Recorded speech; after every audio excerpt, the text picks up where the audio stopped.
All right, we're in sections 5.2 and 5.3, where we're going to be asking to add and subtracting fractions.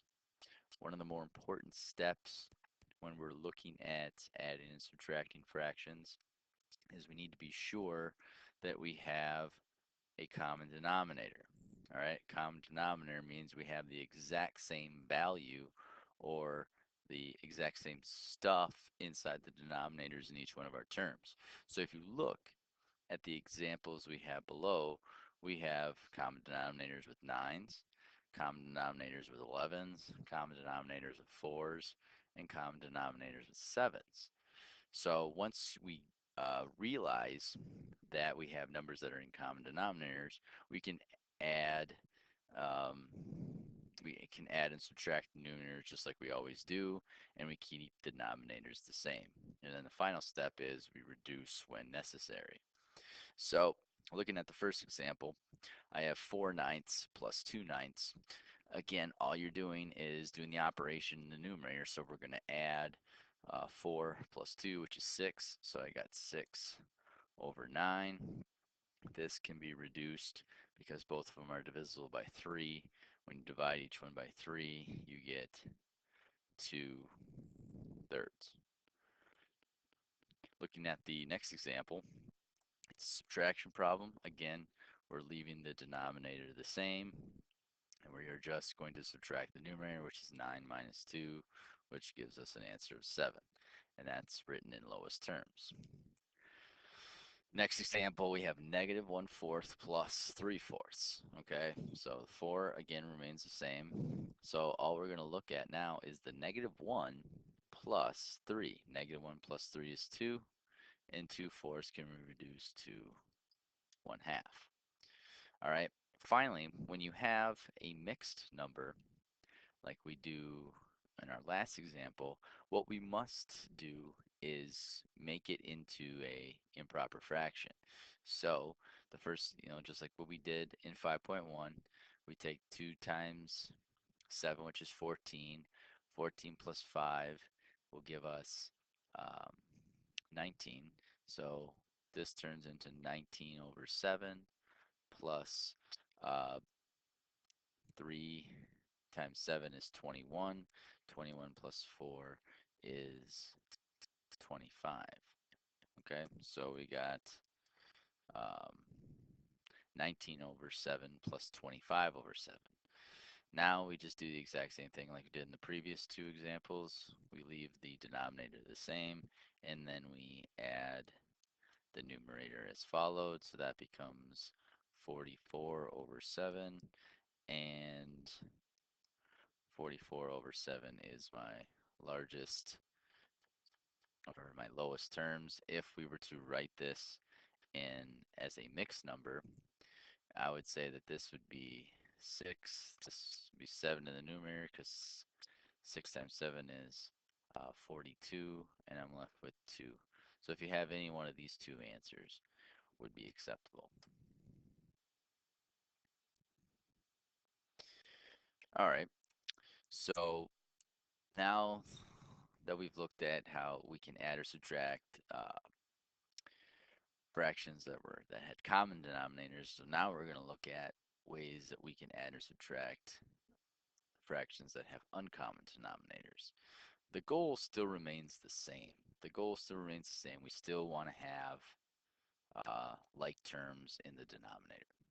Okay, so there are one of two ways you can go about doing that.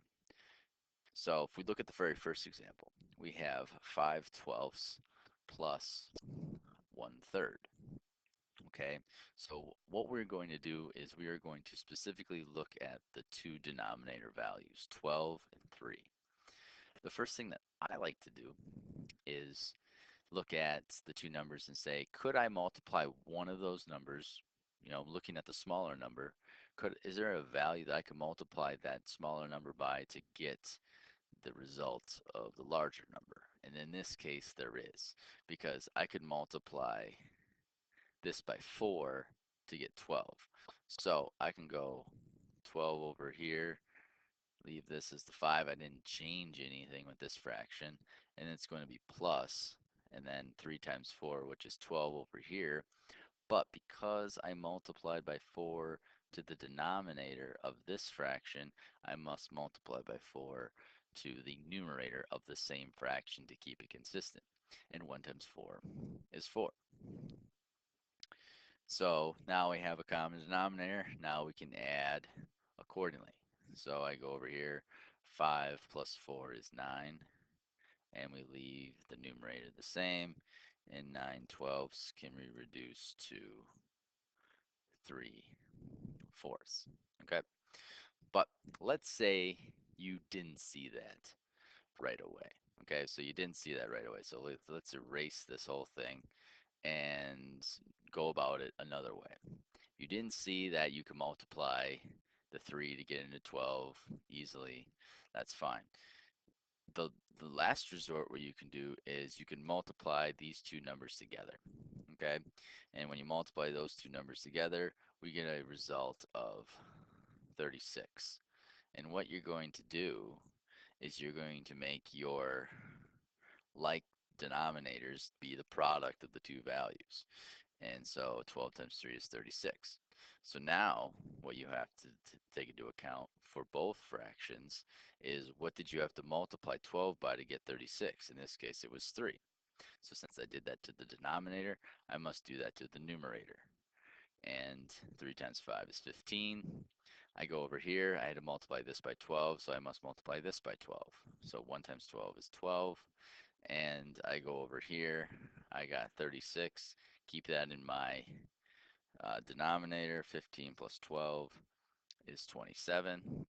If you look at this, both of these are divisible by 9. I could divide this by 9 and divide this by 9. 27 divided by 9 is 3. 36 divided by 9 is 4. All right, still 3/4. We still got the same answer using two different methods. Okay, so it's just about what method you feel the most comfortable with and going about and solving those particular fraction operations. So if we look at the next example, uh, 15 and 10, again, I'm going to go about how I would solve these particular problems. So I look at 15 and 10. All right, 10, you can't multiply anything to get you to um, to 15, but we don't necessarily have to multiply 15 times 10 to get this answer.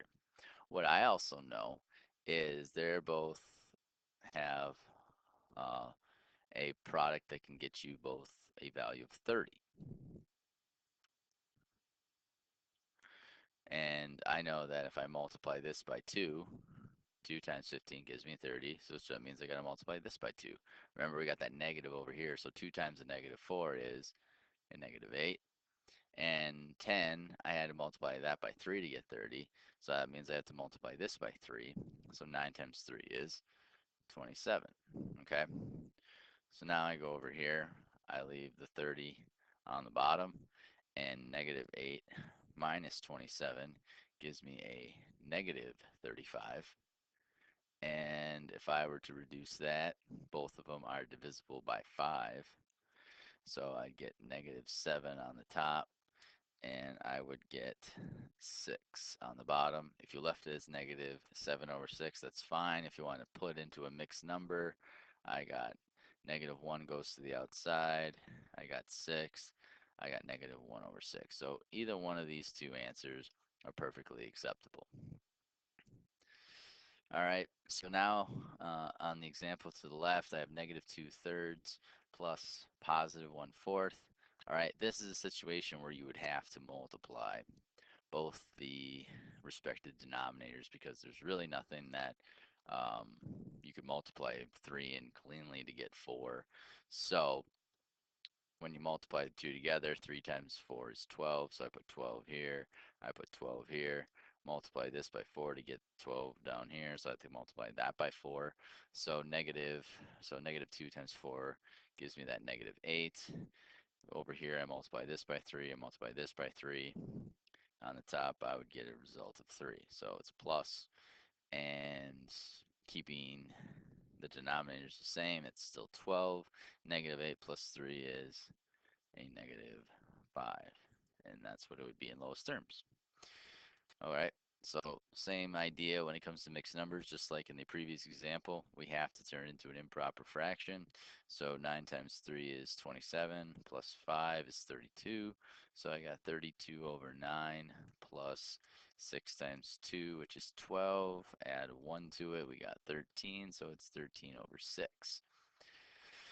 All right, so now looking at the denominators of 9 and 6, what values could I use to help me get a common denominator? Well, I know that both of them can give me a product of 18 because 9 times 2 gives me 18, so that means I got to multiply the top one by 2, so 32 times 2 is 64. And over here I can multiply 6 times 3 to gives me 18, so that means I got to multiply 13 times 3, which will give me 39. So 6 times 3 is 18, 13 times 3 is 39. 64 plus 39 would give me an answer of 103 over 18. And I believe that is in fact in lowest terms. But if you wanted to make it into a mixed number, 103 goes into 18 5 times. So I put 5, whoops, erase that, I get a little better 5. So 5 goes here, and then 18 over here. 18 times 5 is 90, and what's left over would be 13. So 5 and 13/18 would be your answer. But if you left it as 103 over 18, that's fine as well. All right, so now here it says adding and subtracting fractions that require carrying or borrowing. So, there's not a ton of carrying and borrowing that's going on because with our process, we are making everything into an improper fraction and then solving it accordingly. So we look here, making this into an improper fraction. We got 4 times 3, which is 12. 12 plus 2 is 14, so I got 14 thirds, plus 3 times 5 is 15. 15 plus 3 is 18, and I got 18 fifths. Okay, so in this scenario, 3 and 5, there's nothing really I can do except multiply the two together. So 3 times 5 is 15. So I got 15 here plus 15 here. All right, multiply this by 5, multiply this by 5, multiply this by 3, multiply this by 3. That's how we got there. So 5 times 14 is 70.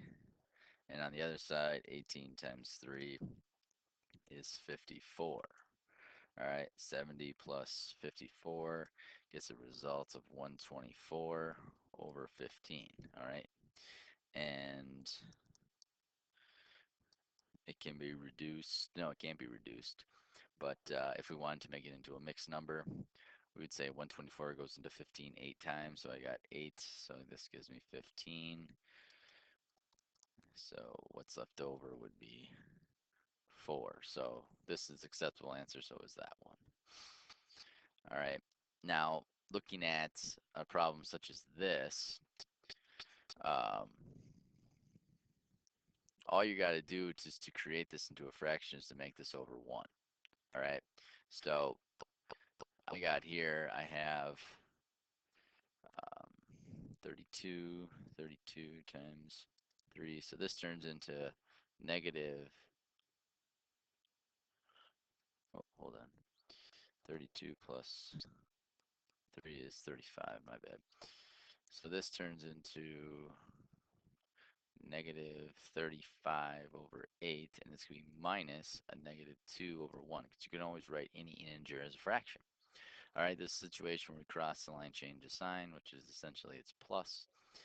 And this is a scenario where we can only multiply the two denominators together. 8 times 1 is 8, so my common denominator in this situation will be 8. I didn't have to do anything here, so I can just leave it as negative 35. I multiply this by 8, I multiply this by 8, which would give me 16 on the right-hand side. So negative 35 plus 16 would give me a negative 19 over 8. All right, if you left it like that, it's fine.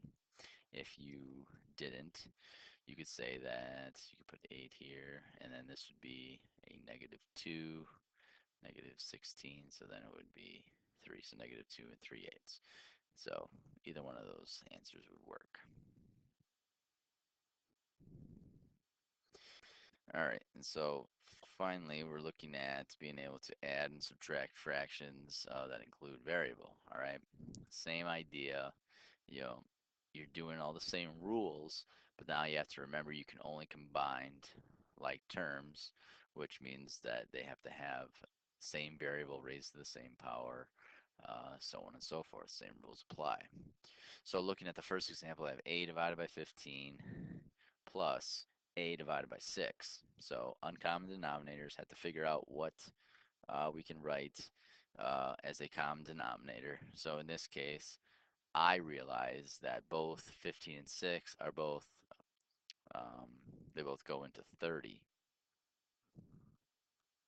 because you multiply this by 2, multiply this by 5, gets you 30, which means I got to multiply this by 2, and I got to multiply this by 5.